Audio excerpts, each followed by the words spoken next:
ജീവിതം ദുരിതത്തിലേക്ക് വീഴുമ്പോൾ ഇനി മുന്നോട്ട് ഒരു വഴിയില്ല എന്ന് തോന്നുമ്പോൾ നാം പലപ്പോഴും നിരാശരാകാറുണ്ട്. എല്ലാ വാതിലുകളും അടഞ്ഞു എന്ന് കരുതിയെടുത്ത് നിന്ന് അബ്ദുൽ റഹീം എന്ന മനുഷ്യൻ ഇന്ന് നമ്മുടെ മുന്നിലേക്ക് നടന്നു വന്നിരിക്കുന്നു.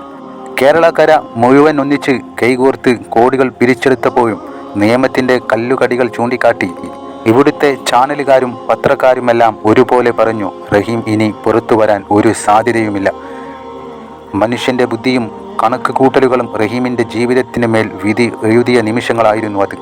എന്നാൽ മനുഷ്യർ അസാധ്യമാണെന്ന് പറഞ്ഞ സ്ഥലത്ത് നിന്നാണ് എൻ്റെയും നിങ്ങളുടെയും റബ്ബിൻ്റെ കാരുണ്യം പ്രവർത്തിച്ചു തുടങ്ങിയത്.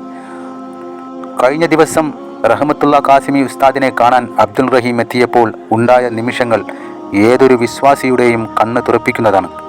റഹ്മത്തുള്ള കാസിമി ഉസ്താദ് ഓർമ്മിപ്പിക്കുന്നത് വലിയൊരു സത്യമാണ്. നമ്മളിൽ പലരും പ്രസംഗങ്ങളിലൂടെയും പുസ്തകങ്ങളിലൂടെയും മാത്രം അറിഞ്ഞ അള്ളാഹുവെയാണ് വിശ്വസിക്കുന്നത്. വലിയ വലിയ കിതാബുകൾ പഠിച്ച പണ്ഡിതന്മാർ പോലും ജീവിതത്തിലെ കഠിനമായ പരീക്ഷണങ്ങൾക്ക് മുന്നിൽ പകച്ചു പോയേക്കാം. ചിലപ്പോൾ അവർ നിരീശ്വരവാദികളായി പോലും മാറിയേക്കാം. എന്താണ് കാരണം? കാരണം അവർക്ക് അറിവ് മാത്രമേ ഉണ്ടായിരുന്നുള്ളൂ, അനുഭവം ഉണ്ടായിരുന്നില്ല. എന്നാൽ അറിവിനേക്കാൾ വലുത് റബ്ബിനെ അനുഭവിച്ചറിയുക എന്നുള്ളതാണ്. ഈ കൂടിക്കാഴ്ചയുടെ ഏറ്റവും ഹൃദയസ്പർശിയായ ഭാഗം റഹീം ഉസ്താദിനോട് പറഞ്ഞ ആ വാക്കുകളാണ്. തൻ്റെ മുന്നിലിരുന്ന് റഹീം പറഞ്ഞ ആ വാക്കുകൾ ഉസ്താദ് ലോകത്തോട് വിളിച്ചു പറയുകയാണ്. എനിക്ക് അള്ളാഹുവിനെ അനുഭവമാണ്, പടച്ചോനെ ഞാൻ അനുഭവിച്ചിട്ടുണ്ട്.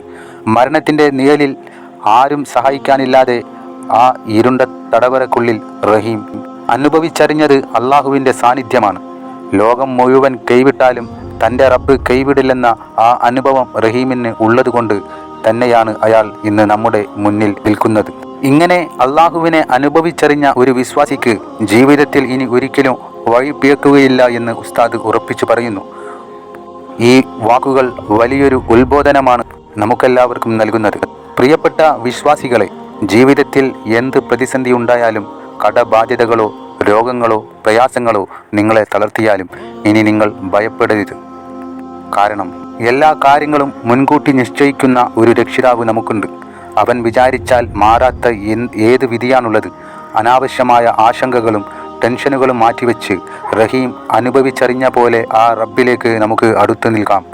തീർച്ചയായും റഹീം തൻ്റെ അനുഭവം പങ്കുവെച്ചപ്പോൾ അത് പലരുടെയും കണ്ണു തുറപ്പിക്കാൻ കാരണമായി എന്ന് തന്നെ പറയാം.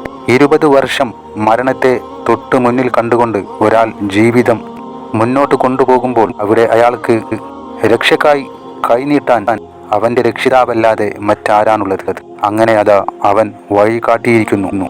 അബ്ദുൽ റഹീം ഇപ്പോൾ നമ്മുടെ കൂടെ, നമ്മുടെ ഇടയിൽ ജീവിക്കുന്നു. അദ്ദേഹത്തിൻ്റെ ഉമ്മൻ്റെ കണ്ണീരൊക്കെ നമ്മൾ കണ്ടതാണ്. നമുക്കൊക്കെ അവരുമ്മ നമ്മളോട് അന്ന് പറയുമ്പോൾ നമുക്കും അത് വല്ലാത്തധികം മനസ്സ് തട്ടിയതായ ഒരു സംഭവമായിരുന്നത്.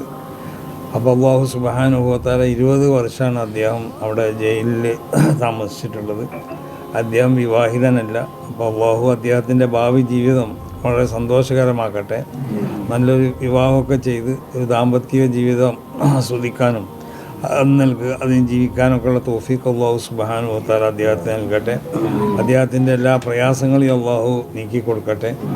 അല്ലാഹു സുബ്ഹാനഹു വ തആല ഇതുപോലുള്ള എല്ലാവിധ പ്രയാസങ്ങൾ തൊട്ട് നമ്മളോട് ബന്ധപ്പെട്ട എല്ലാവരെയും അല്ലാഹു കാത്തുരക്ഷിക്കട്ടെ.